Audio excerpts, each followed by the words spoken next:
tardes. Soy la editora general del diario y me encanta darles la bienvenida.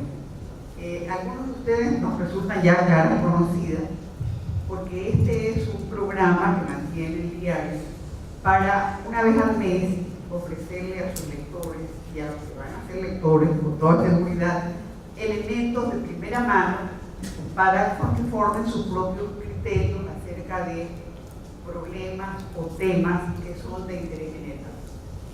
El tema que hemos escogido hoy se relaciona con algo que consideramos de extraordinaria importancia, que es el aumento del consumo de alcohol entre nuestros jóvenes, adolescentes, diríamos. Cuando se preparaba el tema, entiendo que pensábamos, cuando decimos jóvenes, ¿de quiénes estamos hablando? Entonces, bueno, digamos menores de edad, consumo entre menores de edad. El tema es un tema bastante más complejo de lo que parece y requería que buscáramos un especialista porque el consumo inocente de una fiesta sí, otra fiesta no, una reunión de amigos sí, una reunión de amigos no, finalmente suele terminar en adicción. Y el tratamiento de las adicciones es una cuestión altamente especializada. Entonces, le agradezco al doctor José Rodríguez Calle que nos acompaña hoy, nos acompañó una vez antes también, y lo hizo tan bien que decidimos repetir. Entonces, le agradezco mucho que haya aceptado la invitación nuestra para este encuentro. Nos proponemos terminar a las 10 y para que nos quede un tiempo para preguntas que ustedes tengan y que el doctor pueda responder. El doctor Calle es un médico, el doctor Rodríguez es un médico psiquiatra, es con mucha experiencia, ha trabajado en instituciones como el Hospital Luis Ponce, en el Instituto de Psiquiatría de la Universidad de Londres, en la Unidad de Adicciones de la Universidad de Yale, y es especialista. El ejercicio de su profesión de psiquiatra es constante y mantenido en el campo de la adicción. Es también profesor de posgrado de algunas universidades y conferencista de muchos congresos nacionales e internacionales y de los encuentros del diario El Universo. Así que lo dejo al doctor Rodríguez con ustedes. Muchas gracias, doctor, y a ustedes por su presencia. Buenos días, muchas gracias a todos por venir. Es un tema muy importante y es un abordaje muy complejo, porque si yo hago una pregunta simple, que creo que es lo que corresponde, ¿cuántos de ustedes se han embriagado, por ejemplo? Creo que cuando uno hace una pregunta en un auditorio, en la medida que la costumbre y el ritual social es de tomar licor, la gran mayoría generalmente o se ha tomado los tragos o se ha embriagado. Pues es parte de la cultura, y no solamente en el momento presente, sino que la historia demuestra que a lo largo de toda la historia el consumo de bebidas alcohólicas ha sido la norma. Entonces, si tengo reportes de que muchísimo tiempo atrás el vino, que es de las primeras bebidas alcohólicas que se beben, era de uso generalizado, hombres, mujeres, niños en la antigua Roma, en la época prehistórica, el consumo de vino y de otros licores como la cerveza tiene más o menos 5.000 años de antigüedad, desarrollado por los sumerios. Se conoce que el vino más o menos tiene 12.000. Hay plantaciones y el uso que se daba con la gente pues era precisamente el de tener, se lo consideraba con muchísimas virtudes, tanto que las religiones también lo adoptaron, así como otras sustancias a lo largo de la historia. Permítanme, por favor. Ahora, tenemos una condición muy puntual. Lo primero que nos toca hacer es ubicarnos en la realidad. ¿Qué tenemos? ¿Cuáles son nuestras circunstancias? ¿Y cuál es la realidad a la que nosotros nos enfrentamos? Tenemos un uso que se ha aumentado en los últimos tiempos. Todo tipo de drogas, no solamente el alcohol. El alcohol puede ser la puerta de entrada para muchas drogas, y drogas que tienen efectos de toxicidad mucho mayor. Después del alcohol se puede pasar a la heroína, al H, que es una droga que y produce serios daños neurológicos. La cocaína y crack también son sustancias que son de uso común y uno puede encontrar que existen este tipo de drogas en cualquier parte de la ciudad. No importa dónde vayan, hay gente que les vende en la calle porque se la van a dejar a su casa. Entonces, la incidencia del consumo ha aumentado de manera exponencial. La siguiente, por favor. Miren esto. Los accidentes relacionados con el consumo, muertes, problemas hepáticos, problemas digestivos, problemas vasculares, problemas musculares, atrofia, y para los hombres terrible, impotencia, una serie de efectos secundarios que son típicos del alcohol. Y uno puede demostrar de manera fehaciente que eso es lo que sucede. Sin embargo, a lo largo de toda la historia, el consumo excesivo ha sido la norma. Y tiene una lógica muy puntual, porque para mucha gente era mucho más apropiado tomar vino que tomar agua, porque el agua era sucia. Entonces se toma vino, es una cosa que incluso le da propiedades medicinales en los tiempos anteriores. En los próximos 10 años va a haber un consumo muchísimo más elevado de alcohol, y no creo que tengamos que proyectarnos a los 10 años. En el tiempo presente, como ya se demuestra, son estadísticas que no son mías, en todas partes se las maneja, el consumo es excesivamente elevado. Entonces, ¿y cuáles son los países en los cuales se consume más? Los países de América, los países de Sudamérica y por supuesto los europeos. Entonces, esa es nuestra proyección con el tiempo, lo cual es concordante con aquello de que está sucediendo. ¿Y cuál es la razón por la cual la gente se mantiene consumiendo? Los accidentes automovilísticos bajo el efecto del alcohol tienen más o menos el 53% de factor de causalidad. Los suicidios, las muertes bajo el efecto del alcohol, el maltrato a la mujer, el maltrato al niño bajo el efecto del alcohol, y muy probablemente por otras sustancias. Después del alcohol, la que tiene un índice muy alto también de maltrato por los efectos tóxicos es la cocaína, en cualquiera de sus formas, base de cocaína, crack y otras nuevas que han salido, que son sumamente tóxicas por su sistema de elaboración. Daños lesionales, problemas vasculares, isquemia cerebral por el uso de cocaína.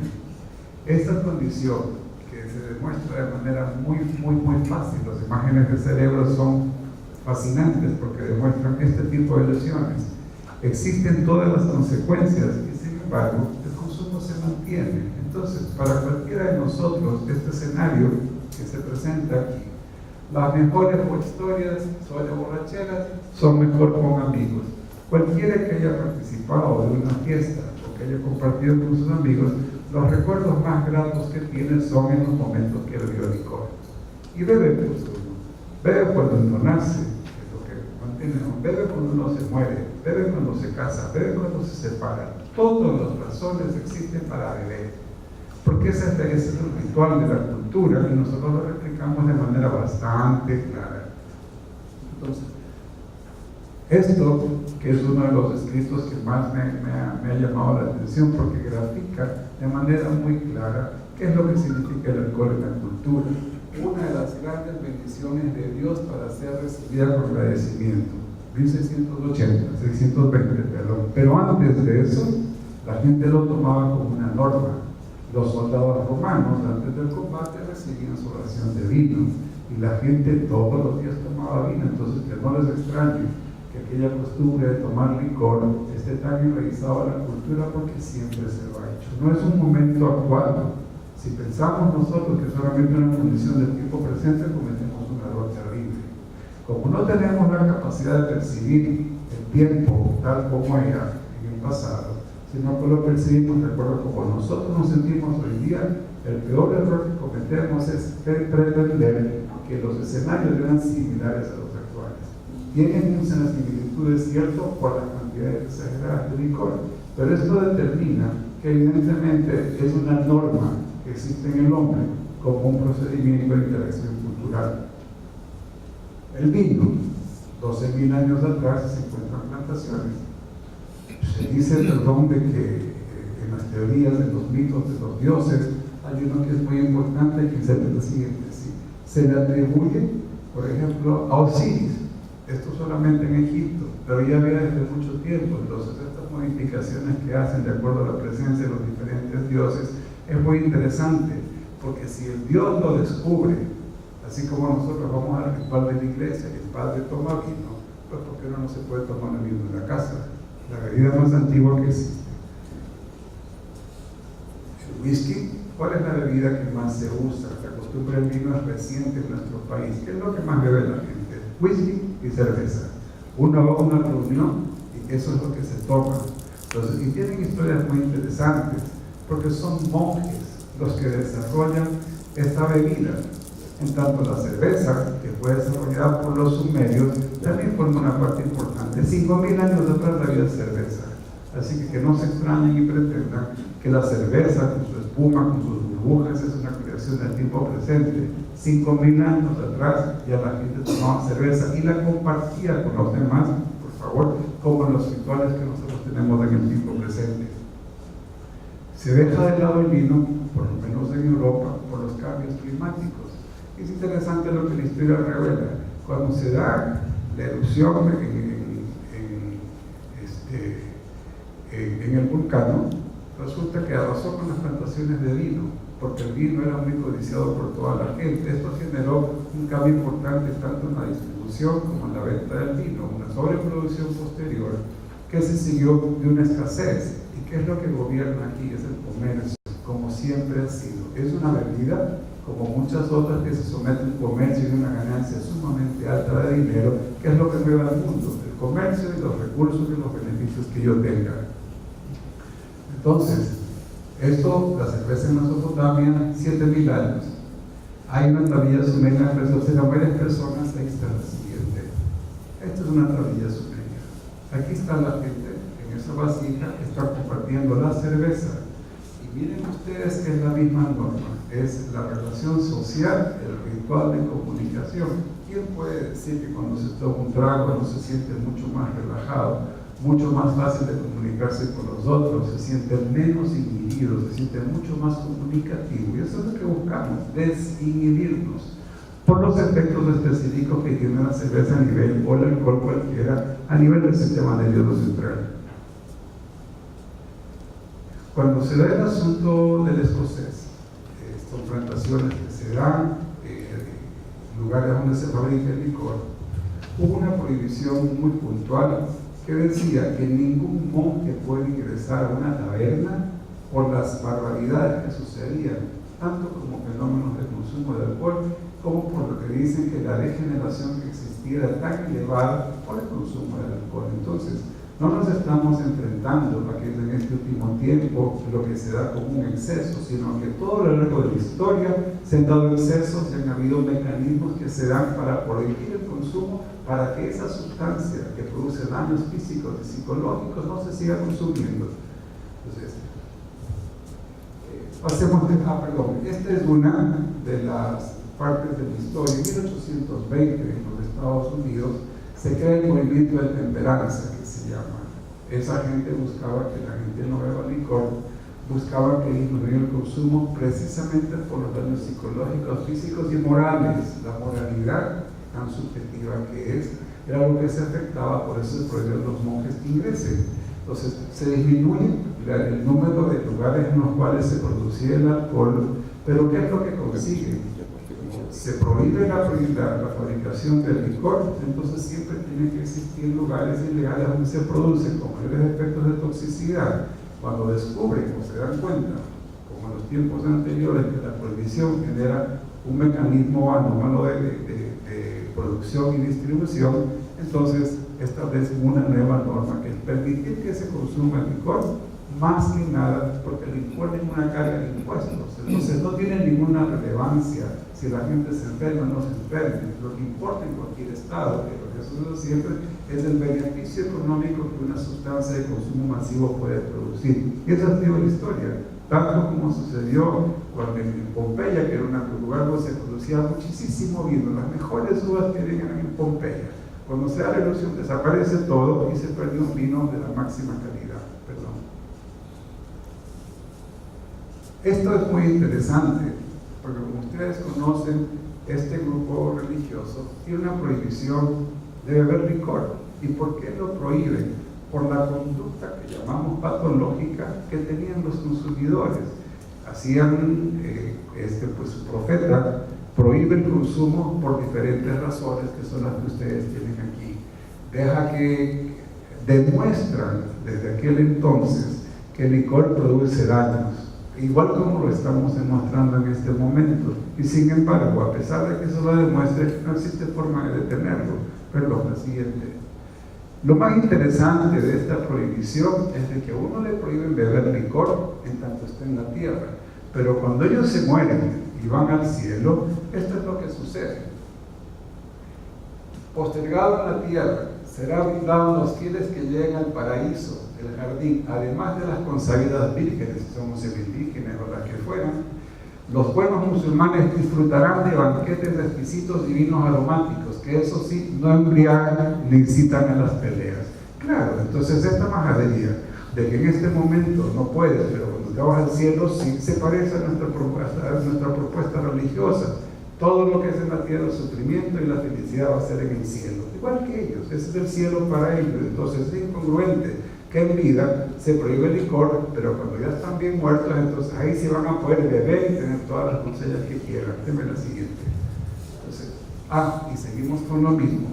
No hablamos de una copita, sino de ríos de vino, tal cual lo bebe uno cuando está en la tierra y se enferma y es un pecador, pero cuando uno ya se va al cielo no existe pecado, porque además este vino no embriaga, sino que lo pone, diría yo, bonito, que es lo que la gente busca. La siguiente. Ahora, ¿por qué se mantiene el consumo? El consumo se mantiene por los efectos. ¿Qué es lo que tomamos nosotros? Tomamos una cerveza, 2 cervezas y uno se pone bien, mejora el estado de ánimo. De hecho, el licor tiene un efecto antidepresivo en un primer momento. Es la razón por la cual muchísima gente recurre al licor, porque se siente mejor, alivia la depresión. Mi razón para estudiar adicciones, estudiando psiquiatría, es que mucha de la gente que yo conozco o que revelan los textos y las historias, mucha gente depresiva consume alcohol y mucha gente que consume alcohol termina depresivo. Entonces se cierra el círculo en el cual el alcohol es un mecanismo de recompensa, pero al mismo tiempo es un mecanismo depresógeno. Y el índice de depresión en el tiempo presente es la entidad número 1 en el planeta: depresión y ansiedad, seguida de lo que se conoce como el síndrome metabólico, hipertensión, diabetes y sobrepeso. Esto merece un paréntesis, porque mucho de lo que condiciona el sobrepeso es la ingesta de azúcar y carbohidratos, otras sustancias de recompensa. Bueno, el alcohol es azúcar, pero el uso excesivo ha generado una epidemia que tiene enfermedades muy severas, que las vamos a revisar. Recompensa del placer, se usan por placer y se usan para alivio del dolor. Y bueno, en los contextos que se manejan en psiquiatría, ¿cuál es el principio del placer? Es el placer por el placer mismo, como cuando se casa mi hija, o cuando se va mi esposa, o cuando regresa, pero al mismo tiempo es para el alivio del dolor. Entonces, el contexto del principio del placer es el alivio del dolor o el placer por el placer mismo. Ese es el contexto en el cual se maneja el pensamiento psicológico. Entonces, la razón por la cual se mantiene el consumo es por el efecto de recompensa, y eso es lo que todos sentimos, y es la razón por la cual no importa que uno se descalabre en un carro en un accidente, no importa que pueda tener cáncer, como uno no lo puede percibir, no importa. Si estoy viviendo y me siento bien, ¿qué me puedo preocupar por cosas que todavía no he visto? Esa es la razón por la cual es prohibido, y eso lo digo con convicción, que una persona se presente a hablar ante chicos de colegio, hablar de los efectos del alcohol. Yo me presento como un adicto rehabilitado, en quien no se percibe absolutamente nada, porque ya no estoy consumiendo licor. Obviamente no cumplo con aquello de presentar uno que esté deteriorado, que tendría que tener un impacto mayor, sino que a la imagen de quien se presenta, que esté en buenas condiciones, es muy coherente, tiene un muy buen discurso, ese es el modelo que presenta. Por lo tanto, el impacto que tiene no es ninguno, no sirve para nada. Más bien lo que hace es despertar la duda. Si este es un adicto y está bien, bueno, pues si ese es el caso, entonces también puedo beber. Entonces es prohibido, porque la dinámica de esto genera curiosidad. Uno tiene que hablarles con los padres, como vamos a ver después. La siguiente. En la época de Roma, el consumo excesivo, siga, no se diferencia. Este es Jim Lane, esto es más o menos por el 1800.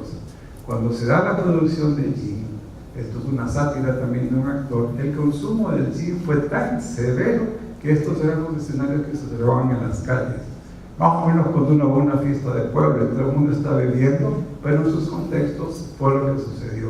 ¿Cuál fue la medida que adoptó el gobierno británico? Prohibir que se produzca el gin solamente por ciertas casas por 50 años. Y después de que pasaron los 50 años, el consumo fue exponencial. O sea, que la gente que tenía retenida esa necesidad de beber, de embriagarse, de sentirse bien, comunicarse con los dioses, con quien sea que se comunique, no se les permitió. Pero cuando ya se rompe la prohibición, el consumo se incrementa como siempre ha sucedido. Bueno, pues esa la presenté la vez pasada. La primera borrachera que registra la historia es la de Noé. Se dice que se baja del arca, siembra primero su viñedo y cuando hace la cosecha se pega la tremenda borrachera.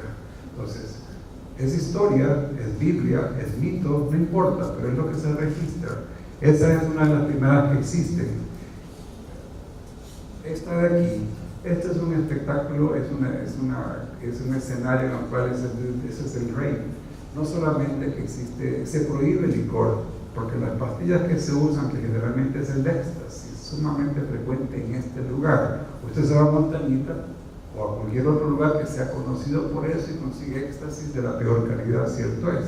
Entonces, se prohíbe consumir alcohol por el efecto tóxico y sin embargo, la mayor parte de gente bebe alcohol, dos sustancias tóxicas. Entonces, ¿tenemos que el alcohol es tóxico? Sí.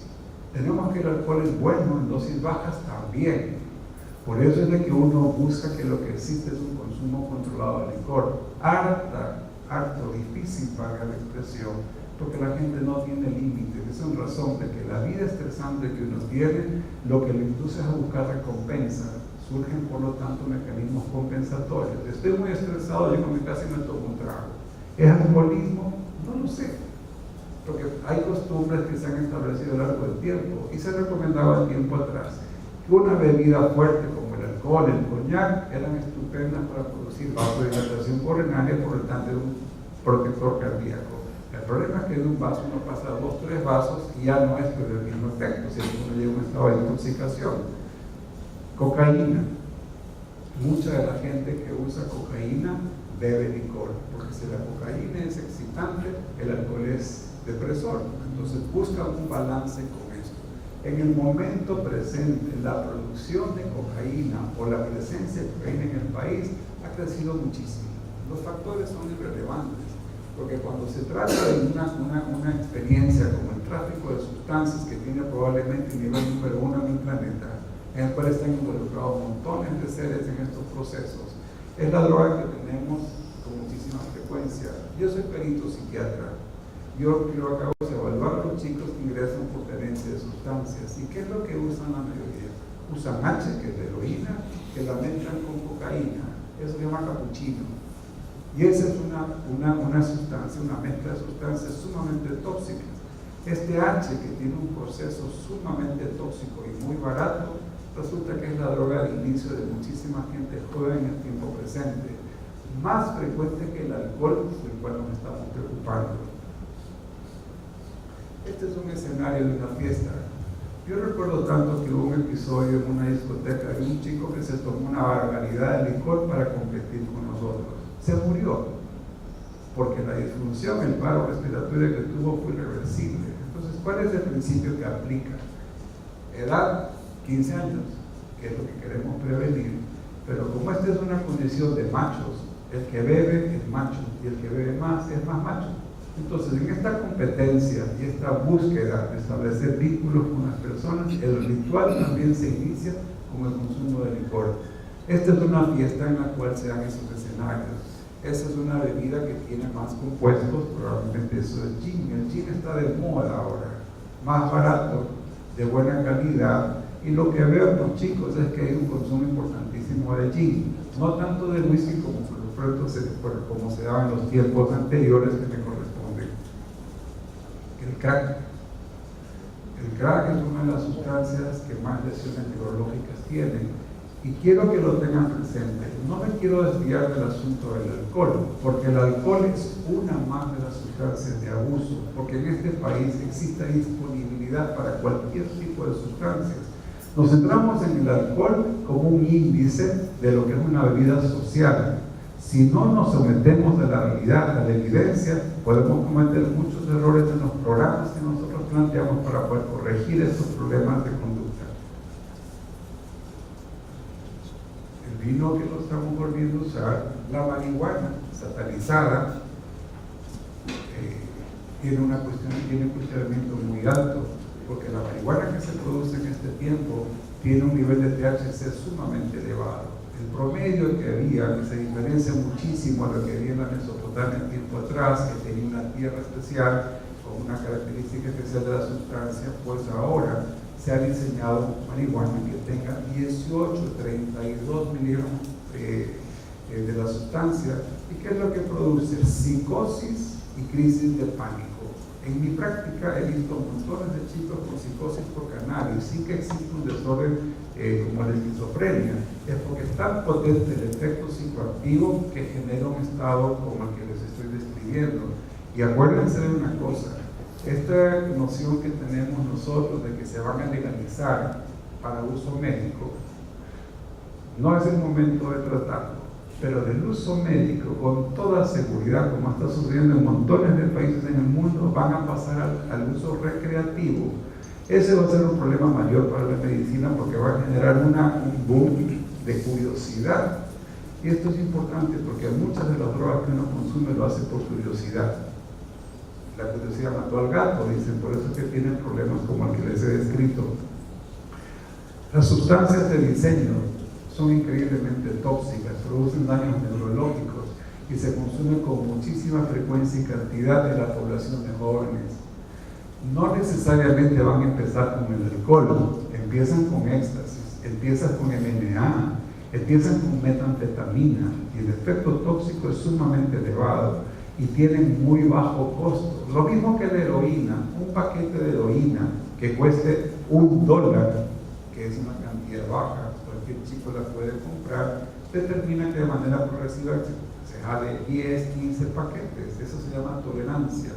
Ese es un problema relevante que tenemos, probablemente tan importante como lo es el del alcohol. Se demuestra, cuando uno hace una exposición, qué es lo que busca, que la gente tenga miedo, que tenga respeto a lo que está haciendo. La droga, el alcohol te produce atrofia del cerebro, te produce un montón de enfermedades.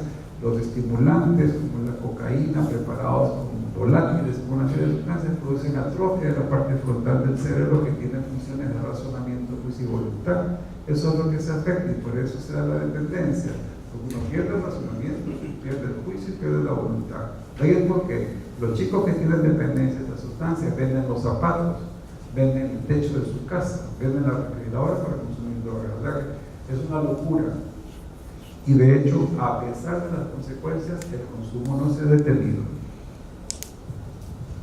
¿Cuál es el factor que determina esta condición de un crecimiento exponencial? En este país es la enorme disponibilidad. En este mecanismo del narcotráfico, que se buscan las mejores formas de poder utilizar una sustancia y distribuir, sucede que al haber muchas drogas disponibles, los conceptos desde mucho tiempo atrás, los que yo aprendí era de que en la medida que exista disponibilidad, no se necesita tener una psicopatología, que es lo que típicamente manejamos en el discurso, que tú fuiste así, que te pasó esto, que rompiste esto, lo de allá. Ya no va a ser necesario, porque como todo el mundo va a tener disponible una sustancia, como por ejemplo la marihuana, entonces va a ser muy fácil que uno recurra a ella. ¿Por qué? Porque no tiene una sanción, porque es libre del consumo y te vamos a tener un problema mucho mayor. Esta es la condición. Cuando existe disponibilidad sin sanciones para la tendencia, obviamente el consumo, el número de personas aumenta. Y hay un efecto que es incuestionable. Yo no puedo aventurarme a lanzarme un pase de cocaína, porque si para mala suerte estoy en un momento negativo de mi experiencia, la cocaína tiene un efecto antidepresivo impresionante. Freud lo usó como antidepresivo durante un tiempo hasta que se percató de las consecuencias tóxicas que tenía y él pues retrocedió sus conceptos. Entonces, esta sustancia, tanto la cocaína, el H, el alcohol, imponen tolerancia, que es la necesidad de consumir más drogas para poder alcanzar el mismo efecto. Entonces, que no les extrañe que si un chico se toma un trago y tiene un X problema existencial, busque tomar más licor para poder sentirse mejor. He ahí el inicio de la creciente en el consumo del alcohol, para empezar. Y esto que creo que es válido mencionar: si el fenómeno de la tolerancia permite que una persona consuma cantidades elevadísimas de sustancias con condiciones de toxicidad neurológica comportamental, es absurdo que exista una tabla, porque la adicción no tiene límites, así como no tiene límites el consumo de la cocaína, por ejemplo. El consumo del alcohol tampoco, porque cuando uno bebe se siente bien, pero después de que pasa un tiempo el mismo trago le hace el mismo efecto, por lo tanto se toma 2, se toma 3, y así sigue una escalada en la cual termina consumiendo cantidades elevadísimas con el deterioro importante que tiene. La diferencia que hay que recalcar es que la dependencia del alcohol se desarrolla en años. El problema es que durante el tiempo que se consume y uno tiene un problema existencial, la conducta que expresa en su familia es una conducta que afecta el modelaje y hace que sea mucho más fácil que los chicos en la casa repitan esa conducta que el padre tiene cuando consume licor. Lo mismo, no ha aumentado, el consumo se maneja más. Estas son imágenes importantes. El alcoholismo en madres y sus hijos, la atrofia que tiene el cerebro por el alcoholismo fetal es importante. En el tiempo presente, las chicas beben tanto como los hombres, entonces se rompe aquella historia de que la mujer bebe menos porque tiene un organismo más sensible. Eso es cuento. La mujer tiene un cerebro que es mucho más eficiente que el del hombre. ¿Por qué? Porque tienen en el centro del cerebro lo que se llama pues, el cuerpo calloso, que es sumamente denso. Es por eso que las mujeres hacen más cosas al mismo tiempo, en tanto un hombre hace una sola. Una mujer puede hablar, discutir, retar a uno, retar al otro y se mantiene en el curso. Pero el hombre hace una cosa, se queda enganchado y hasta ahí llegó. Entonces, este sistema que tiene la mujer le permite tener una mejor tolerancia. Entonces, las chicas, a diferencia de los tiempos anteriores, beben tanto como los hombres. Entonces, para ellas, lo que había era una restricción por la cultura y lo que llama la gente moral, tan subjetiva como lo es. Entonces, el alcoholismo fetal, esas son imágenes que uno enseña a las personas, es por consumo de alcohol mezclado con cocaína. Esos huecos que ustedes ven es porque potencial de contraste no se capta en razón de la lesión, no sirve para nada. La gente igual sigue bebiendo porque eso no tiene ningún significado. Perdón, la siguiente. ¿Qué es lo que existe ahora? No solamente el asunto del alcohol como una condición importante, sino que el alcohol es de los mejores antiestrés que existen. Entonces, ¿qué es lo que resulta? Que si una chica está estresada, y las chicas son más frágiles que en este tiempo que lo que eran antes se subían en los embarazos por lo menos 25 libras de peso. Ahora con esta majadería de que no quieren subir de peso, alcanzan a subir 15, 17 libras, cuando les corresponde 25. Entonces, ¿qué es lo que tienen? Niños desnutridos. ¿Y cuál es el problema de la desnutrición del niño al nacer? Bajo peso los predispone muchísimo más para que su cerebro no tenga el mismo volumen que los chicos que no tienen esta condición, pero que al mismo tiempo los centros cerebrales que regulan las emociones son más pequeños. Esos son propensos a tener déficit de atención y son mucho más propensos a usar sustancias, incluido el alcohol. Entonces, el estrés que la cultura vive es un factor contribuyente a la psicopatología y a las disfunciones orgánicas cerebrales. Y esto, que es la norma en el tiempo presente, la siguiente. Esa zona que ustedes observan es la zona, más allá de la zona de recompensa, eso se llama el sistema orbitofrontal. Eso es una estructura que la ciencia determina como el asiento de la personalidad. El cerebro tiene un mapa y el mapa define un montón de funciones. Hemos avanzado muchísimo. Entonces, cuando una persona abusa de sustancias como la cocaína o cualquier otro, el alcohol incluido, se produce una atrofia de esa estructura. Y eso determina lo que posteriormente se llama la conducta psicopática tóxica. Cualquier persona que consuma por largo tiempo una sustancia como la cocaína desarrolla una psicopatía o una conducta antisocial secundaria al consumo de drogas. Entonces, ese es un elemento más de las consecuencias del consumo. Y típicamente mezclan la cocaína con el alcohol por aquello de tener un balance. Lesiones cerebrales, la persona adicta tiene un cerebro que se apaga a pesar de que en ese momento se siente iluminado, sus funciones cerebrales están completamente disminuidas en contraste con la persona que es normal. ¿Qué sucede entonces? Las drogas alteran el estado de conciencia. Si yo me siento incómodo conmigo mismo, si me siento defectuoso, porque ese es un índice muy importante en la percepción que las personas tienen de sí mismos, cuando ha habido una experiencia de maltrato en la casa, que es lo que vamos a tratar en poco tiempo, hay una percepción negativa, percepción deficitaria, lo que la gente llama la autoestima. Y una autoestima baja, secundaria al maltrato, a la negligencia o al abandono, esa percepción negativa se corrige con alcohol y se corrige con sustancias. Esto nos lleva a que las alternativas que tenemos que buscar, que tenemos que poner en práctica, no son sencillamente meter a una persona en una clínica. Eso ya es muy tarde, ya está el cerebro lesionado y tiene un patrón de consumo muy acentuado con características psicopáticas. Se roban las cosas de la casa, perjudican a los amigos. Entonces, esa etapa ya es tardía.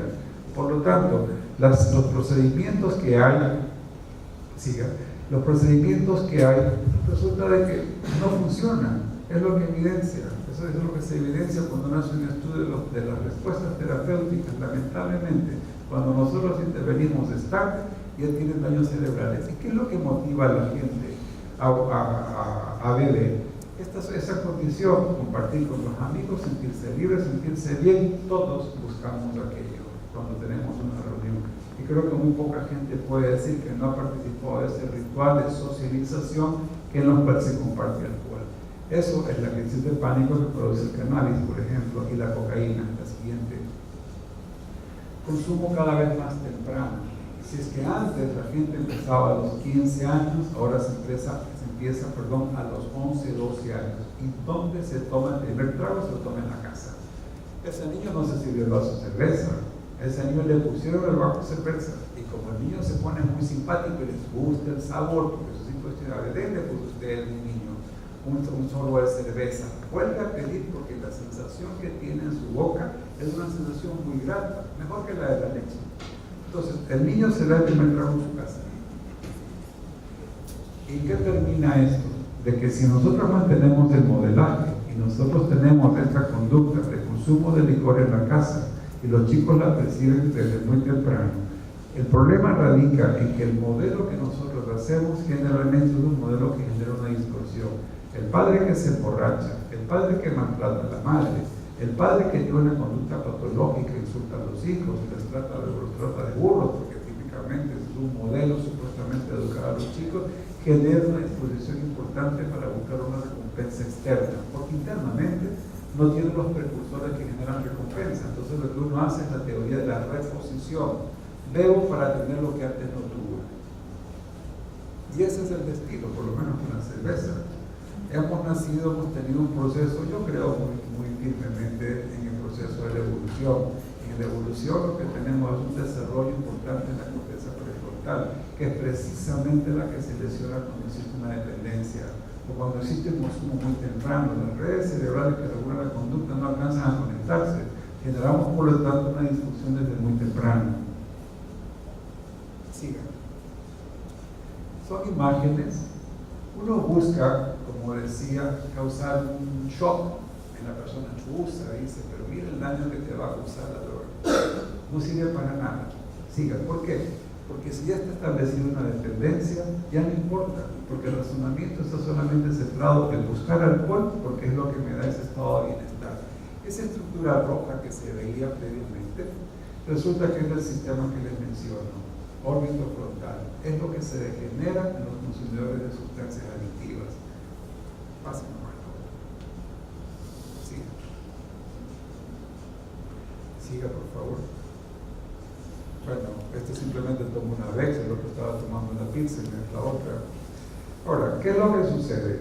Si tenemos una persona con un problema de licor, el servicio de salud no sirve. Si tiene un chico que usa heroína, lo ponen ahí y lo sacan o espera 2 o 3 meses, y en los 2 o 3 meses que pasan sigue consumiendo drogas con el daño neurológico que le corresponde. El índice de recuperación no pasa el 20%. Muchas veces esto sucede porque el personal no tiene la capacitación que le corresponde o porque también el efecto tóxico de la sustancia no permite una recuperación. Yo creo que ese es el factor más relevante de todos, porque hay gente que sin tener una preparación puede tener un efecto muy positivo para que una persona se rehabilite sin haber estudiado como uno necesita o dice que tiene que ser. Entonces, cualquier persona que tiene sentido común puede ser un muy buen factor en el cual induzca a la persona que busque una conducta diferente. Pero en el plano clásico, las clínicas deben tener gente capacitada, deben saber qué es lo que no se debe hacer. Y típicamente en las clínicas lo que hace uno es descalificarlo como probablemente lo fue en su casa, tratarlo como que fuera una basura como probablemente fue en su casa. Entonces, esta idea de que tengo que confrontarte con lo que tú has sido, este es un caso que yo tengo. Este chico suicida, que resulta que lo meten en una clínica la 20ª vez. ¿Y cuál era el castigo? Porque le hizo sufrir a su padre. Le sacan la camiseta y le cortaban la piel como una chile. ¿Por qué? Para que sufras como sufrió tu padre. Entonces, el padre lo va a ver un día, esto es histórica, esto está demostrado. Y le prohibió ver a los padres. Entonces, cuando él se levanta la camiseta y le enseña las cicatrices que tenía, en ese momento lo sacó. Pero ese es el procedimiento que se usa, y eso por lo tanto de ninguna manera contribuye a una rehabilitación, porque genera un resentimiento y una ira importante hacia los padres que cometieron el lugar. Perdón. Tratamiento y rehabilitación, no. ¿Cuál es el estado actual del uso de drogas? Es que sencillamente a lo largo de la historia se ha aumentado, y es la proyección que corresponde. Por lo tanto, la guerra que empieza en Nixon, creo que por el año 68, no sirve para nada. Cuando se hace la bendita guerra de las drogas, lo único que sucede es que se potencian los consumos, porque toda prohibición, como sucedió pues en la época de temperancia, se prohíbe el alcohol por razones religiosas. Cuando tiempos atrás la misma religión promovía el consumo de sustancias como el vino. Entonces no funcionó el movimiento de temperancia, porque de paso la producción del alcohol ilegal tóxico generó un conflicto mayor, y porque se percataron de que no podían tener impuestos ni beneficios por esa sustancia que mata a la gente. Ahora, ¿qué tenemos? La marihuana es un problema, el alcohol es un problema, y lo que yo quisiera es que tengan una perspectiva mucho más amplia de lo que es una dependencia. El alcohol es muy importante y estamos tratando de cómo evitar que los chicos beban más temprano. Pero nosotros prohibimos el asunto de las drogas y el alcohol, pero ¿qué es lo que permitimos? El consumo de azúcar. Los índices actualmente de lesiones cerebrales secundarias al consumo excesivo de azúcar es incuestionable. Y la dependencia en términos proporcionales alcanza. La dependencia del azúcar, vida azucarada y todas estas cosas tiene un nivel altísimo en el mundo. En tanto, los consumidores que tienen problemas tóxicos no representan sino el 10%, este es el 60% de la población. Así que no se restringan solamente el alcohol, la marihuana y la cocaína. Es cierto, pero más relevante es esto. Pase, por favor. Ese es el escenario que tienen ahora. La hamburguesa de 2 pisos con una cantidad elevadísima de cola, que es el escenario que se observa en muchos hogares. La otra, así como se observa con el alcohol, aquí están los amigos después de la noche de farra, también viviendo las consecuencias del consumo. La otra, siga por favor. Este asunto del azúcar es interesante y preocupante, porque produce lo que se llama el síndrome metabólico, hipertensión y diabetes, segunda condición de salud en el mundo. Hipertensión, diabetes y sobrepeso. Así que es importante el alcohol, es importante la cocaína, pero esto es importante también. Lo que pasa es que no le damos ningún valor porque nos parece normal y las consecuencias son severas. Los niños obesos ahora son mucho más frecuentes que antes. Esta es una familia ideatípica. La siguiente. Siguiente. Por favor, nada más. El tabaco es tóxico. ¿Cuál fue la estrategia que usamos cuando se prohíben en los países desarrollados? De que la promoción que se haría sería en los países de Sudamérica. ¿Por qué? Porque hay más restricciones. Entonces, Ellos prohíben el tabaco y tienen censurado el consumo en público, pero todas las que se prohíben ciertas propagandas, pero todas las que no se hicieron se las lanzaron para Sudamérica. ¿Por qué? Porque no hay ningún sistema de control. De hecho, los sistemas de control son caóticos y no funcionan. Sigamos, por favor. El cáncer del cigarrillo es relevante. Pase, por favor. ¿Y qué va a suceder? Se sabe que Marlboro tiene licencia para poder vender marihuana, tal como se vende el cigarrillo. Eso es los Estados Unidos. Canadá acaba de legalizar la marihuana. No se sabe qué va a pasar. Ese es un interrogante que tiene que discutirse en otro contexto. Pero esa es una condición que la cultura nos da y que con seguridad se cumple. Vamos para poder decirle las alternativas. Sigan. Ahora, ¿qué dice la ciencia? ¿Qué dice la investigación? Si tenemos un panorama desalentador que da 3/4 partes de lo que yo he hablado, en realidad, si uno define las circunstancias son sumamente negativas, si las respuestas terapéuticas son malas, si es que el mundo está repleto de drogas que están al alcance de cualquiera, ¿cuáles son las opciones que tiene? ¿Cuáles son las alternativas terapéuticas? Lo único que uno tiene que aprender, que es lo que los padres tenemos que hacer, es saber qué es lo que no hay que hacer. Porque somos padres con naturaleza, así que no existe el chiste de que no aprendí a ser padre, nadie me enseñó, no. Su naturaleza, su genética le da la disposición para. Así que el cuento de que no sé ser padre es una sinvergüencería, uno se está justificando. Pero sí hay cosas que uno no debe hacer. Entonces, la consejería, desde la perspectiva de prevención, habiendo dicho que cuando ya llegan los casos a la clínica ya es muy tarde, es primero asesorar a las parejas. Aquel que se va a casar tiene que saber qué es lo que no tiene que hacer. Tienen que saber cómo comportarse en su relación. Habida cuenta que los niveles de estrés cada vez son mayores y las disfunciones de pareja son mayores. Ahora simple, uno se casa con la condición de que si no me funciona me divorcio.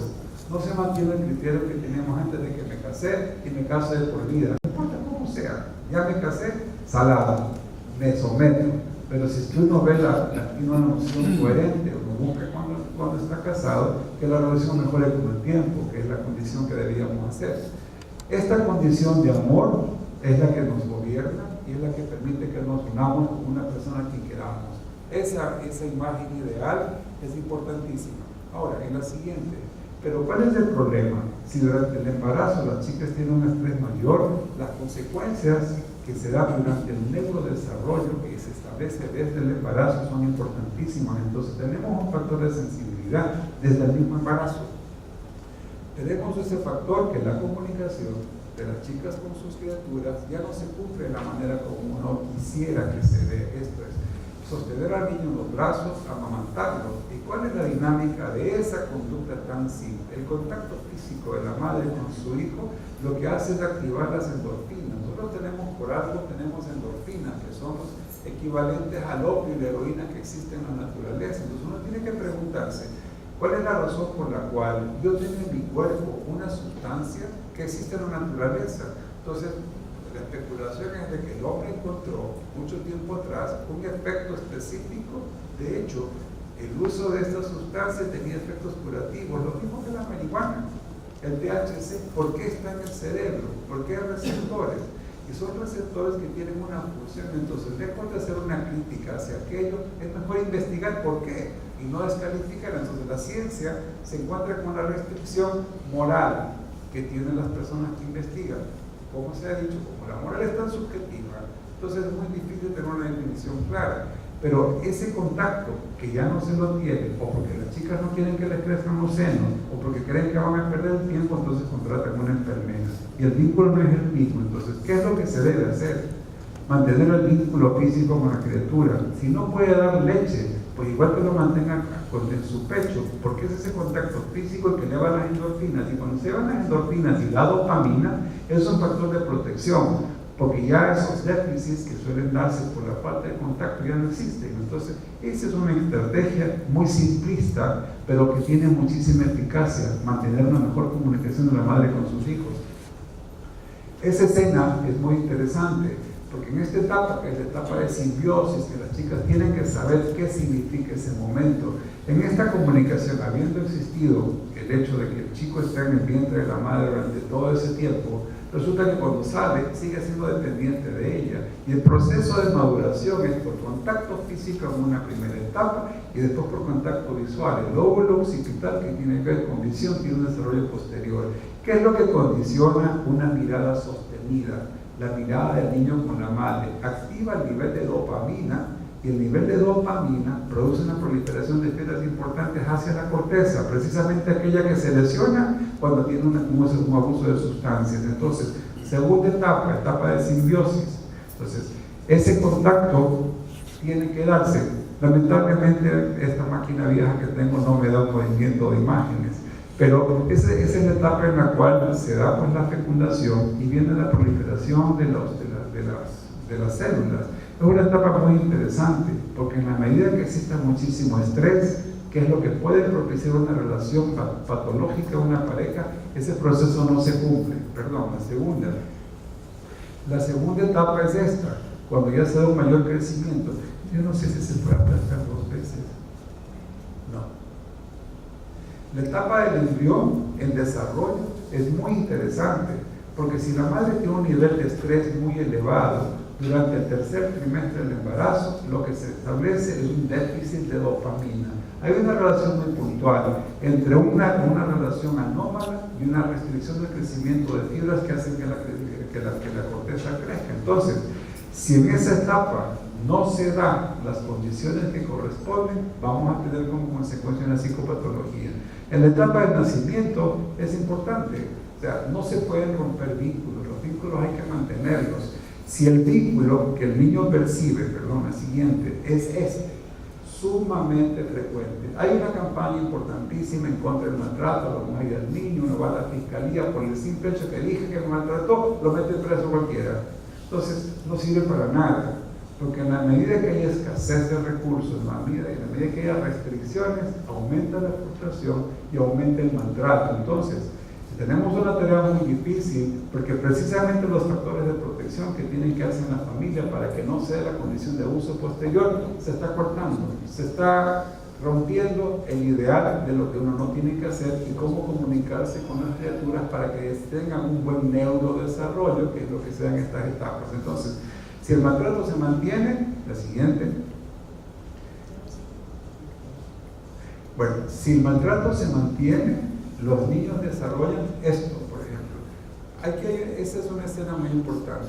El grado de soledad y de aislamiento que vive el niño cuando observa el maltrato en los padres es secundario al caos que tiene a nivel neurológico y en la organización de su sistema nervioso. Entonces el niño se mantiene aislado, vive una subjetividad tóxica en la cual solamente se guía por sus sensaciones corporales, no por otros factores, porque no ha desarrollado el lenguaje.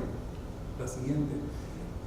¿Qué es lo que yo escucho con los chicos en tratamiento? Le tienen miedo al padre o le tienen miedo a la madre. La madre ansiosa es rígida, castigadora, censura. En tanto el padre tiene conductas rígidas también. Si el ambiente es con toda seguridad van a tener un desorden ansioso en etapas posteriores. ¿Y qué es lo que más alivia la ansiedad? El alcohol. Tómese un trago cuando es ansioso, la vida le cambia. Uno se siente bien, se siente poderoso, se siente un Superman cuando uno se toma un trago. Estas escenas son muy frecuentes en el tiempo presente. Ese es un trauma. Imagínense la edad que tiene esta criatura y fue maltratada de manera grotesca por su madre. Hay casos en los cuales yo he visto, tengo la noción porque me toca de niños que les han metido las manos en agua hirviendo como castigo por el acto que han cometido. Entonces, en ese ambiente caótico en el cual el castigo salvaje se mantiene, la disposición para la conducta patológica y el consumo de sustancias se mantiene. Los chicos que son maltratados desde muy temprano desarrollan un tipo de hipertensión muy particular. Si son maltratadas, se eleva mucho el azúcar, se eleva mucho la adrenalina, el cortisol, que son los glucocorticoides. Y si se sucede desde muy temprano, desarrollan un tipo de hipertensión que no se somete a los protocolos tradicionales de corrección, secundario al maltrato. Son con mucha frecuencia bebedores. ¿Por qué? Porque el alcohol que se vende en todas partes alivia el estado emocional que tienen, así como baja el tono de la presión arterial. Como yo decía, un trago de coñac puede producir vasodilatación, pues aquí se establece una conducta de abuso. Más frecuentemente se encuentran chicos con desorden de hiperactividad. Y el desorden de hiperactividad cursa con depresión. ¿Qué sucede con ellos? Que los toman como malcriados y cuando sucede esto los maltratan. Entonces, si uno no está atento de lo que el niño tiene y no pregunta, es muy difícil preguntar y buscar atención cuando uno tiene un recurso, eso es incuestionable. Pero si existiera una educación desde el colegio, mi tesis en la universidad, porque tuve la suerte de estudiar en la Universidad de Londres, era cómo prevenir el consumo de sustancias. Y la proyección que hice, que me valió una publicación, era que había que enseñar a los estudiantes de medicina de quinto, sexto, sobre todo de quinto y sexto año, cómo entender y cómo hacer un enfoque de la problemática del consumo para que ellos, que son los que primero atienden a las personas, tengan un manejo mucho más eficiente y amortiguen la cantidad de gente que consume sustancias. Eso tiene que aprenderse en la universidad, así como los padres tienen que aprender a escuchar y hacer lo que uno les sugiere. Porque total están cumpliendo un compromiso adquirido. Voy a ser tu esposo, te voy a amar y voy a crecer y voy a amar a tus hijos. Muy difícil en una época de crisis como la que estamos teniendo. Esa enorme soledad que viven los chicos es un índice incuestionable de que la soledad, que es una de las condiciones que más se manejan en la depresión, es perversa la soledad. Un niño depresivo que no entiende lo que le pasa desarrolla lo que se llama la falla básica. Esto es una percepción muy negativa de ella mismo que no se corrige con ninguna condición. Hay un mayor nivel de maltrato en los colegios, precisamente porque los chicos vienen de hogares caóticos y como no pueden ejercer su vida ante los padres, porque si era lo que uno tiene, si uno cree que lo que uno tiene es miedo, que existe, también tiene ira, es la emoción básica, la ira y el miedo. Esta mezcla de las dos emociones genera conductas patológicas importantes. Entonces, si el padre maltrata a su hijo, el hijo maltrata a los que tienen los compañeros en el colegio porque son más débiles. Eso es lo que llaman el bullying, que siempre existió. Entonces, tenemos un panorama muy desalentador, pero tenemos estrategias muy definidas. No les sirve escuchar conferencias a los chicos, lo que les sirve a ustedes es enseñarles a los padres qué es lo que no tienen que hacer, cómo comportarse con sus hijos. Yo recuerdo trabajando en el CONCEP, citamos a montones de padres, creo que fueron 800, contra viento y marea, chicos con problemas de sustancias y problemas de conducta. Cuando contrastamos el efecto, cuando los padres entendieron qué es lo que no deben hacer, el índice académico mejoró en todos y bajó el consumo de sustancias, así como las conductas desadaptativas. Entonces, lo que yo les estoy manifestando, no sé si reúne las expectativas que ustedes tienen, pero ante una crisis que no tiene una solución, tenemos una alternativa que es la que nosotros hemos adquirido por compromiso, es obtener el bienestar que nos corresponde en la casa, ser consecuentes con nuestros hijos, evitar el castigo, evitar el maltrato. Cuando uno hace esto, la disposición para la psicopatología disminuye de manera ostensible. Entonces, hay herramientas, incuestionablemente sí. Es una crisis severa, por supuesto, pero sí tenemos como aferrarnos a un mecanismo en el cual la lógica del amor y la reciprocidad resulta que sigue siendo lo más importante. Y no es una observación cursi, porque el amor tiene una definición coherente, produce armonía, produce bienestar, y esa es la única condición que en la crianza nos sirve para evitar todos los problemas que nosotros tenemos ahora. Bueno, yo les agradezco muchísimo por su tiempo, les agradezco por haber atendido. Si tienen alguna pregunta, pues con muchísimo gusto. Doctor Rodríguez, yo quisiera saber cuál es la diferencia entre un psicópata y un sociópata. No por ser facilista, son conceptos que en cierto sentido son equivalentes. A uno se le otorga una mayor patología al sociópata en tanto al psicópata. Ahora, ¿qué es lo que sucede con los dos en su comportamiento? Es que no tienen ese grado de empatía. La empatía es esa actitud que uno tiene hacia los otros, que denota una preocupación por sus necesidades, tratar de ayudarlos cuando tiene una necesidad. El sociópata y el psicópata son afines en el sentido de que no tienen esa disposición, son mucho más centrados en su ego, que por otra parte es sumamente distorsionado. porque es precisamente el contacto interpersonal el que promueve una comunicación en estado de ánimo mucho más eficiente. Se sostiene también que el psicópata y el sociópata, en términos estructurales, tienen deficiencias en las estructuras que regulan el afecto. Hay una que es muy importante, que es la amígdala cerebral, que tiene un volumen más bajo en los dos. Entonces, yo creo que más es cuestión de semántica, y es cuestión de que cada cual maneja un discurso o un concepto que no necesariamente tiene que diferenciarse, pero típicamente es en relación de la severidad de la conducta. Pero los dos tienen elementos que son exactamente similares. Entonces, yo personalmente no le doy ninguna diferencia. Muy interesante todo lo que nos ha dicho. Y rescato un punto en el que usted dice que se debe de conversar con las parejas que recién inician su vida de pareja. Y entre paréntesis, conozco de una pareja que le dijo a sus hijos a muy temprana edad que si ellos no probaban alcohol hasta su mayoría de edad, les regalaban a cada uno un auto, no sé de qué tamaño, pero le ofrecieron un auto. Y los niños ya van en su adolescencia y no prueban alcohol.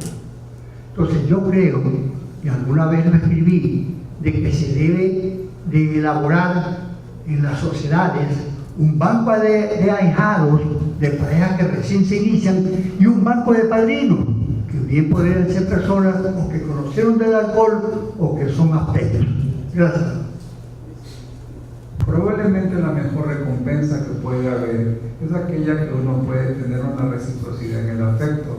Es un ejemplo muy interesante que no todas las personas pueden hacerlo. ¿Cómo puede una persona de un área marginal ofrecer un auto? No puede. Y los chicos tienen muy claro que no es posible. Pero si existe esta condición que genera una recompensa elevadísima, porque un muchacho que es reconocido por su padre, el simple hecho, dicen los psicólogos que alcanzar al padre es alcanzar a Dios.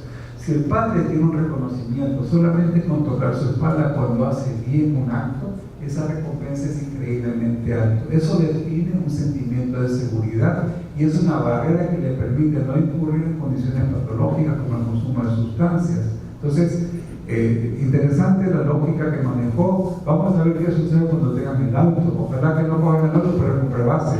Entonces, pero con toda la convicción, es mucho más reconfortante y mucho más apropiado compartir una emoción, el vínculo que se llama, cuando tiene una armonía, generalmente nos protege de las psicopatologías. Entonces, dadas las circunstancias, la promoción que hay que hacer es educar a los padres, porque es en el hogar donde se establece la psicopatología. Tenemos lo bueno en casa, pero también tenemos todas las cosas negativas en la casa. Entonces son ellos, no son los chicos. Entonces, ya pones amor, el cargo de pronto, pero le pones amor mejor. Doctor, en vista de que el autismo se ha incrementado, ¿podría ser que tenga algo que ver con el origen, las drogas, el alcohol?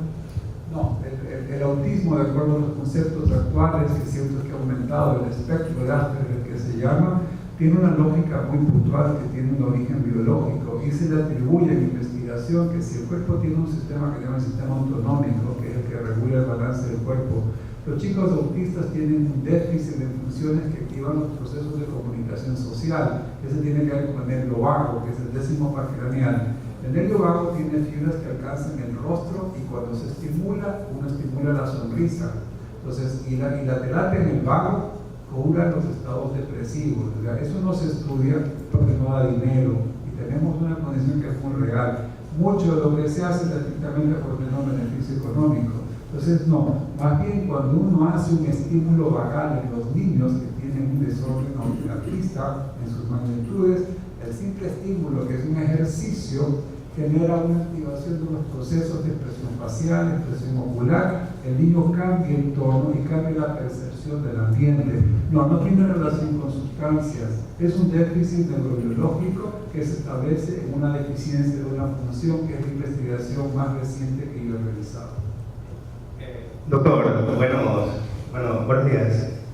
Usted mencionó algo sobre que la cultura influye mucho en el consumo de alcohol y drogas en los jóvenes. Pero, ¿qué tanto influye esa cultura si un joven o un niño ha sido bien criado a lo largo de toda su etapa infantil?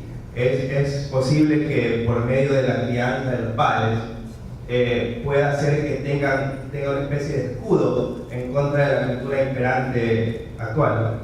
Gracias. Sí, precisamente ese es el contexto. Si nosotros estamos buscando que exista una prevención y que disminuya el consumo en los adolescentes, porque si digo yo, en los tiempos que yo recuerdo, a las 15 se tomaba un trago. Y uno le decía, o tomas un trago o eres maricón, con el respeto que corresponda. Bueno, para que no lo tilden de maricón, entonces toma el trago. Pero eso ha cambiado muchísimo. Entonces, si establecemos precisamente esa lógica de tener una muy buena comunicación, de darles un reconocimiento, el reconocimiento es la validación de quién soy, y eso se lo consigue solamente con expresiones de afecto. La mirada de la madre cuando él está caminando, ya que es la etapa de independencia, de autonomía, que eso más o menos sea el 10º mes, cuando tiene un buen tono de afecto, mira al niño y el niño se estimula para seguir explorando. Pero si la madre está depresiva, que es muy frecuente en este tiempo, el niño inhibe la exploración e inhibe también la producción de dopamina, que tiene que ver con recompensa y que al mismo tiempo es la que permite el abuso de sustancias posteriormente. Así que el contacto emocional resulta que es fundamental para aquellos. En conclusión, doctor, creo que lo que usted dijo, que la batalla contra la droga es igual a cuando se inició. Creo que deberíamos seguir trabajando en esa batalla. Solamente una observación, señora Lili. ¿Cuál es la conducta que tiene que haber en el colegio? En el colegio nosotros hemos ido, yo estuve en el colegio San José, en ese entonces el castigo no era algo que uno rechazaba, porque si uno hacía algo, uno ponía la mano, le daban 10 reglazos, se acabó la historia. Nunca existió un trauma. Que yo recuerde a nadie. La gente no tenía problemas, no había tanta droga como en este tiempo, cierto es. Pero lo que uno debe evitar en el colegio, que es el segundo hogar de los chicos, es que se eviten dos tipos de emociones, la culpa y la vergüenza. Patético resulta que cuando un chico comete un error, se lo exponga entre todos los demás, porque la vergüenza biológicamente tiene un perfil muy similar a la depresión, entonces no es una buena técnica avergonzar. Más bien que reconocer que cometió un error y que tiene la posibilidad de repararlo, pero la vergüenza y la culpa en etapas de crecimiento son sumamente tóxicas. Es lo que yo tendría que decir en relación a usted, que es educadora, y los educadores no pueden cometer esa barbaridad. Nada más. En este momento se están haciendo reformas a la ley de educación y se habla mucho de hacer cosas que hagan que la educación sea una educación en valores. Entonces, si los padres son finalmente el punto central desde donde va a surgir la posibilidad de inhibir a estos niños de ser futuros consumidores, ¿por qué no incluir o por qué no sugerir o buscar un camino? Porque en esta ley de educación que hoy día se está reformando, se incluya una obligatoriedad de que a nivel de núcleos de colegios, por ejemplo, o de escuelas, los padres tengan la obligación de participar en reuniones como esta, en cosas en las cuales ellos se vean involucrados de manera directa y ser los responsables del resultado que conjuntamente con los maestros se vaya a obtener en esos niños. Educar también en estos valores a los padres, que son los que tienen en la mano la conducción finalmente, como usted lo ha expuesto, de un problema tan grave, tan agudo, que se va acrecentando con el paso del tiempo. Que si nosotros educamos a los padres educan a sus hijos y podemos amortiguar el problema. Ahora, puede ser un programa muy extenso, muy rico, pero efectivamente el valor tiene que ver con honor, con responsabilidad, con afecto, que son probablemente los elementos más coherentes en un proceso de educación. Entonces es incuestionable que se debe hacer algo así, pero si no empezamos por nuestras propias casas, si no empezamos por nosotros mismos, resulta que no sirve nada de lo que se puede hacer. Yo tengo 46 años, mis amigas tienen hijos de 17, 16, y yo veo que las reuniones sirven alcohol. Entonces para mí, mi argumento es, mientras más tarde pienses, mejor, tu cerebro no está completamente formado, no es el momento que empiezas a tomar alcohol, eso no lo necesitas. Entonces, pero solo tengo esa pregunta, ¿hay una edad o un argumento que uno pueda dar así más fuerte para los chicos? Claro, mientras más temprano es la noxa, mientras más temprano es el estímulo negativo, mayor es la disfunción. Entonces, cierto es de que si se puede extender el tiempo a mientras más tarde el cerebro ya tiene una conectividad, se llama la regulación, que le permite ser más eficiente en regular sus procesos emocionales. Entonces eso es incuestionable. Si es que uno tiene, como la ley dice, que uno puede ver a partir de los 18, seguir sufriendo, y aún así el cerebro sigue madurando para completar sus funciones en etapas hasta los 22, por eso es que se sostiene que en la adolescencia es hasta los 22, así que aquellos que creen que hasta los 15 son armas, porque es hasta los 22 años que uno sigue siendo un adolescente, inmaduro, y más por los procesos externos. Entonces, es cierto, mientras más tarde mucho mejor, pero en tanto en cuanto existe en el ambiente de casa un proceso de armonía. Yo tomo el ejemplo del señor de la oferta del vehículo. Claro, por una razón del interés puede suprimir cualquier necesidad, pero ¿qué pasa si se mantienen con la frustración? Se están enfrentando a sus amigos que le van a decir que es burro, que no quiere beber, que porque lo hace. Entonces eso genera también otro problema, porque si es que no puede establecer vínculo con los padres, él se va a sentir marginado y vamos a generar un problema mayor. Entonces por eso decía yo, esperemos a ver qué pasa para cuando reciba el carro. ¿Qué va a suceder con él en todo ese proceso en el cual no es que es una obligación que tome, pero la presión social lo induce a poder vivir? Entonces es cierto, mientras más tarde mejor. Yo pensé conseguir el escenario abarrotado, como decía la frase, si Mahoma no va a la montaña, habrá que buscar algunos mecanismos de tal forma de que podamos ir a los colegios. Y realmente esa crisis es severa porque somos el noveno país somos el noveno país con el consumo de alcohol en América Latina. Guayaquil lidera en consumo en dólares de todas las provincias. Es la quinta causa de accidentes de tránsito. Usted hablaba de la obesidad. El 30% de nuestros niños son obesos y al ser adultos eso se duplica. Me parece que tuviésemos que intensificar en esta campaña, porque cuando yo soy obeso, mi hijo tiene el 50% de ser obeso, y si mi esposa es obesa, es el 80%. Entonces realmente es asombroso. Yo no sé si a veces en el camino me consigo a todos los obesos, pero en los centros comerciales es realmente deprimente ver papá, mamá y niños en esas condiciones, ¿no? Ahora, yo soy profesor de matemática y estoy realizando unos proyectos relacionados con la matemática y la droga H, la matemática y el fútbol, la matemática y la obesidad, de tal manera que ellos puedan ver, y me gustaría posteriormente que usted pudiera ver parte de mi trabajo, es decir, cómo un niño o cómo una persona ya al tener el consumo de droga H puede ver alucinaciones visuales geométricas y puede ver callejuelas, puede ver pirámides, puede ver conos, puede ver telarañas.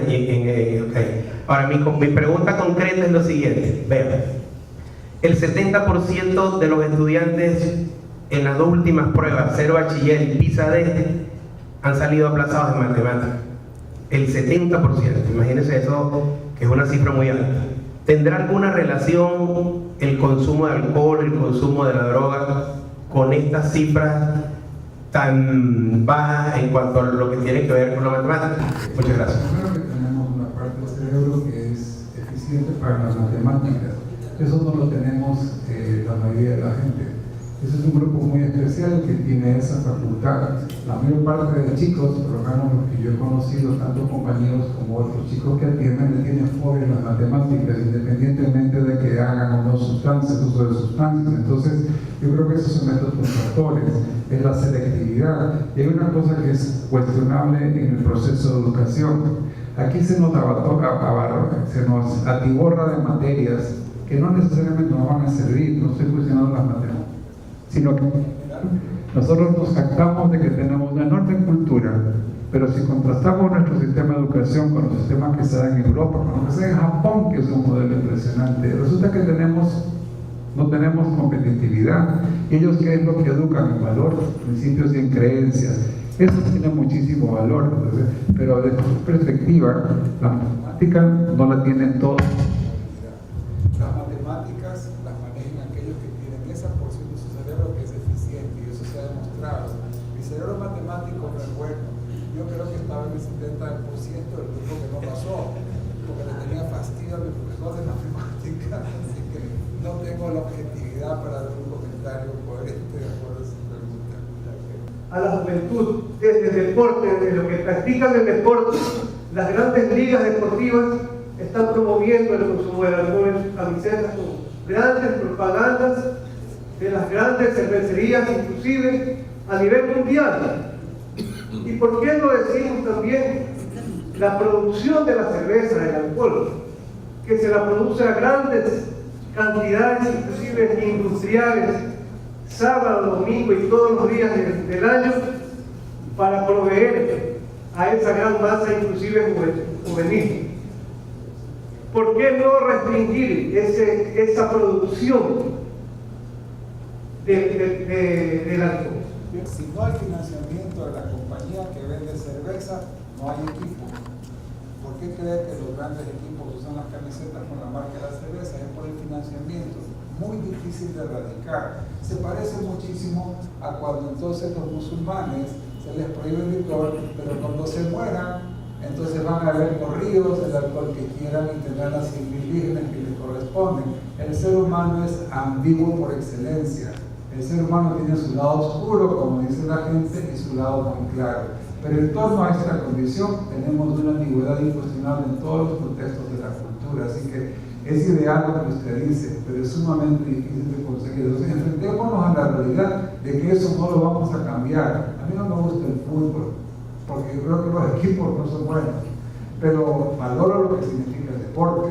Entonces, promovamos el deporte, que ayuda muchísimo, pero aún así, mucha de la gente que yo he conocido fumaba marihuana para estar inspirados para jugar. Entonces, es ahí el punto, de que uno puede decir muchas cosas, pero la realidad demuestra otras. Entonces, promovamos los valores que hemos sugerido, hagamos que la gente no haga lo que no le corresponde y usted va a tener una mejor respuesta. Es lo que creo que funciona. Yo he revisado todo y por eso digo, es muy malo el panorama, pero es bastante buena la oportunidad para generar una estrategia eficiente que creo que es la que se ha sugerido. Les agradezco muchísimo. Quiero también agradecer la presencia en esta reunión de dos funcionarios responsables de la tarea educativa del municipio de Guayaquil, el doctor Romero y el doctor Sáenz, a quienes les agradecemos su presencia y que se justifica plenamente, y agradecemos su interés porque este es un problema que comienza en la familia, pero que termina siendo un grave problema social. Y por lo tanto es un problema de todos. Así que muchas gracias, doctores. Gracias a ustedes, siempre bienvenidos. Buenas tardes, buenos días.